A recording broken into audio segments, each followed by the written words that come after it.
Estimados estudiantes, teniendo en cuenta que el día de hoy nos han solicitado que asistamos a una capacitación sobre las pruebas PROD, he tratado de diseñar una alternativa que nos permita avanzar en los temas que tenemos planeados para el día de hoy. Y por eso he diseñado esta videoclase para que ustedes puedan revisar cada una de estas temáticas a pesar de mi ausencia. Quiero recordar un poco lo que estábamos viendo la semana pasada con respecto a la percepción, porque fue un tema que no pudimos abordar de manera completa. Entonces quiero recordarles que habíamos dicho que la percepción es un proceso interpretativo, subjetivo, que no implica una simple copia de la realidad, sino que es un proceso mediante el cual nosotros interpretamos los datos sensoriales. Dijimos que era un proceso profundamente psicológico que implica la interpretación activa de los datos sensoriales y que se fundamenta en las experiencias previas, las expectativas y las predisposiciones personales. Y decimos que no existe ninguna percepción en la que no se involucren los procesos subjetivos. Por eso decimos que una misma experiencia puede ser interpretada de manera diferente por dos personas. Entonces, a nivel de lo que son las alteraciones perceptivas, vamos a dividir las alteraciones perceptivas en dos. Uno, lo que se llaman las distorsiones perceptivas, y dos, lo que se llaman los engaños perceptivos. Entonces vamos a ver primero lo que tiene que ver con las distorsiones perceptivas, o lo que conocemos también como las ilusiones. ¿Qué caracteriza este tipo de alteraciones? Que son transitorias, que son pasajeras, que son posibles mediante el concurso de los órganos de los sentidos, que se producen cuando un estímulo que existe por fuera de nosotros mismos es percibido de un modo distinto al que cabría de esperar dadas las características del estímulo, que las características físicas del estímulo se perciben de manera distorsionada y que la anomalía no reside en los órganos de los sentidos sino en la percepción que la persona elabora.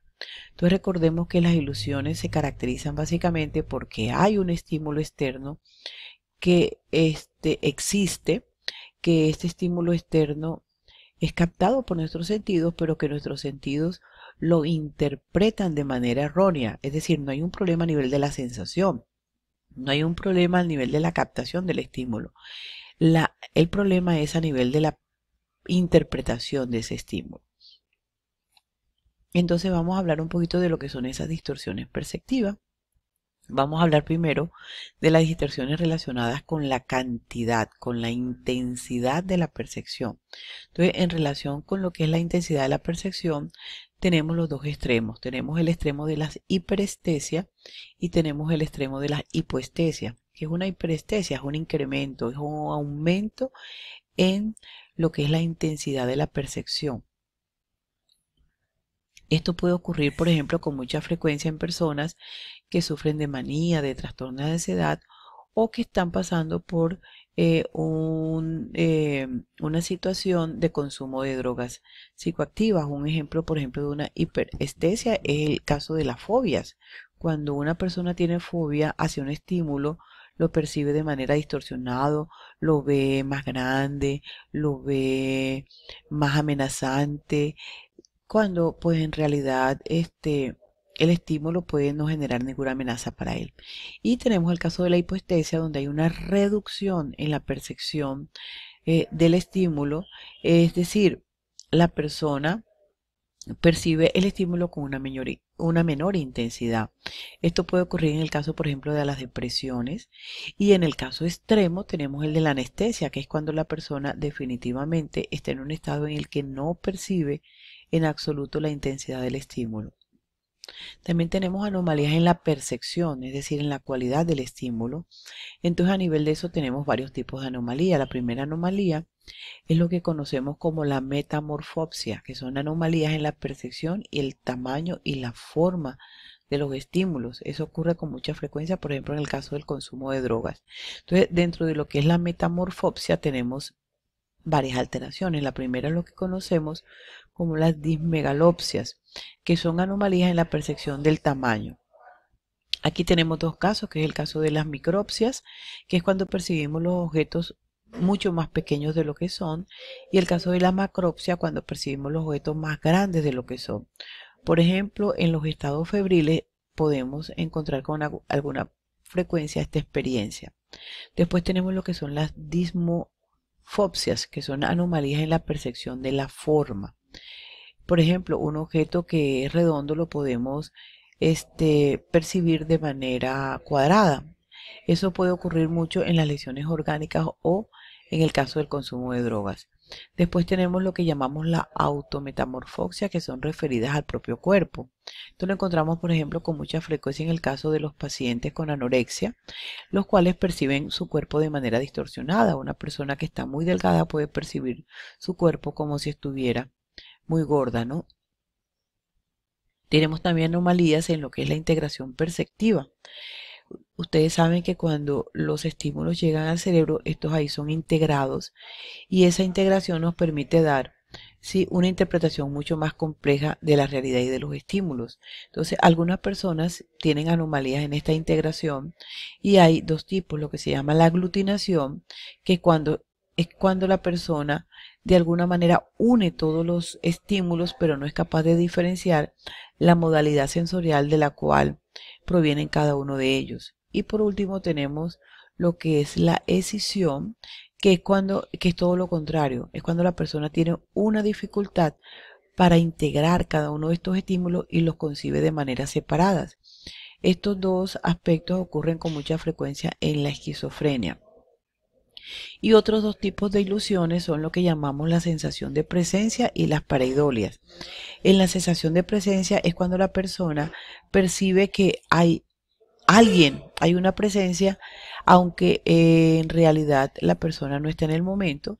Y la pareidolia, que es cuando tratamos de darle forma a estímulos que en realidad no lo tienen o que son ambiguos. Por ejemplo, nosotros hemos tenido pareidolias en la infancia y en algunas veces en la adultez cuando, por ejemplo, buscamos darle formas a las nubes, que son de alguna manera objetos ambiguos y sin forma específica. Hablemos ahora de lo que son los engaños o los errores perceptivos, que es lo que conocemos como las alucinaciones. ¿Qué caracterizan las alucinaciones? Se produce una experiencia perceptiva nueva, suele convivir con el resto de percepciones normales, no se fundamenta en estímulos realmente existentes por fuera del individuo, se mantiene activa a pesar de que el estímulo que produjo la percepción inicial ya no se halla físicamente presente. Es lo que conocemos como imágenes eidéticas, parásitas o consecutivas, y la experiencia puede estar fundamentada o no en estímulos reales. Es lo que llamamos alucinación o pseudoalucinaciones. Vamos ahorita en este momento a hablar de cada una de ellas. Entonces, ¿qué son las alucinaciones? Son imágenes mentales que, uno, se producen en forma de imágenes, proceden de fuentes internas de información, es decir, no hay un estímulo real externo, al exterior del sujeto, sino que la percepción se produce dentro del sujeto, dentro de la mente del sujeto, pero son evaluadas incorrectamente como procedentes de fuentes externas, es decir, son estímulos que se producen en el interior del sujeto, en la mente del sujeto, pero el sujeto las percibe como si fueran estímulos provenientes del exterior. Habitualmente se producen como una intrusión, es decir, el sujeto no voluntariamente no desencadena la percepción. Cada uno de estos cuatro constructos hace referencia a un grupo diferente de procesos psicológicos, aunque en su conjunto configuran una experiencia única.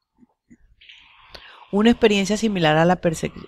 Aquí tenemos otra definición de lo que es la alucinación. Decimos que es una experiencia similar a la percepción que ocurre en ausencia de un estímulo apropiado, tiene toda la fuerza y el impacto de la correspondiente percepción real y no es susceptible de ser dirigida ni controlada voluntariamente por quien la experimenta. Según este cuadro, las alucinaciones tienen diferentes tipos de clasificación. Las alucinaciones las podemos clasificar según su complejidad, según su contenido, según su modalidad sensorial y según la variante fenomenológica de la experiencia alucinatoria. Entonces, según su complejidad podemos dividirlas en elementales y complejas. Según su contenido podemos dividirlas teniendo en cuenta el contenido de la alucinación. Las alucinaciones pueden estar asociadas a miedos, deseos, recuerdos, experiencias anteriores, pueden estar asociadas a contenidos culturales o religiosos, pueden estar asociadas a situaciones vitales especiales como una reclusión, un conflicto, un abuso sexual violento. Pueden estar relacionadas con los contenidos de los delirios o con contenidos de otras psicopatologías. Según la modalidad sensorial también se clasifican en auditivas, visuales, táctiles o hápticas, olfativas, gustativas, somáticas o viscerales, sinestésicas o de movimiento, multimodales o mixtas. Y según la variante fenomenológica de la experiencia alucinatoria, podemos dividirlas en pseudoalucinaciones, alucinaciones funcionales, alucinaciones reflejas, autoscópicas y alucinaciones extracámpicas.